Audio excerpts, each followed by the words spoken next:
আজকে আমার খুব ডিমের কষা খেতে ইচ্ছে করছে, তাই আমি আমার ঠাম্মাকে দিব। আজকে ঠাম্মার হাতে ডিমের কষা খাবো। এ নাও। এই যে আমি আমার নাতনির জন্যে আজকে ডিম কষা করব। এবার আমি ডিম কষা করব, এবার তোমাদেরকেও দেখাবো কী করে করবো। আমি ডিমগুলোকে সিদ্ধ করতে দিলাম, এগুলো এখন আমি সিদ্ধ করে নিব। এই যে ডিমগুলো সিদ্ধ হয়ে গেছে, এখন এই ডিমগুলোকে আমি ভাজবো। তেল গরম হয়ে গেছে, এবার ডিমগুলো আমি এখন দিয়ে দিলাম।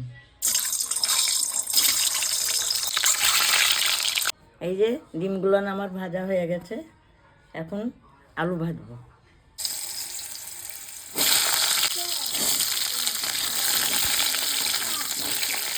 এখন আমি এই পেঁয়াজগুলোকে কেটে নেব। এবার টমেটোটা আমি কেটে নেব।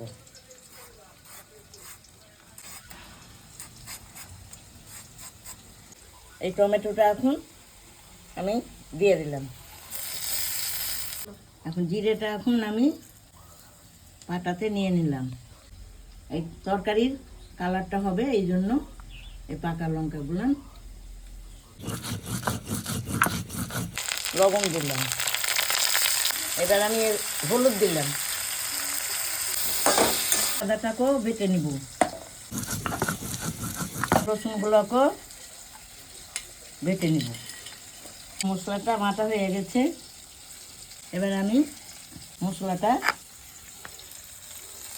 এবার দিয়ে দিলাম। এবার মশলা দিয়ে দিয়েছি, এখন আমি ভালোভাবে কষব। গরম মশলাটা দিয়ে দিলাম। এর মধ্যে এখন একটু আমি চিনি দিলাম। কষানো হয়ে গেছে, এখন আমি পরিমাণ মতন জল দেব এই আলুটা সিদ্ধ করার জন্যে, তাইলে হয়ে যাবে। পরিমাণ মতো জল দিয়ে দিয়েছি, এখন আমি ঢাকা দেব, সেদ্ধ হবে। এই ডিমগুলো এখন আমি কেটে দিচ্ছি, মশলাটা ভিতরে ঢুকবে। আলুগুলো সিদ্ধ হয়ে গেছে, এখন আমি ডিমগুলো ঝোলের মধ্যে দিয়ে দেবো।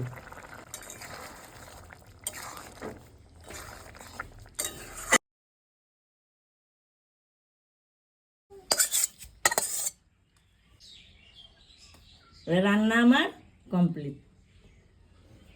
এবার ভিডিওটা কেমন লাগলো জানাবে। এরকম ভিডিও দেখতে চাইলে কমেন্ট করে জানাবে।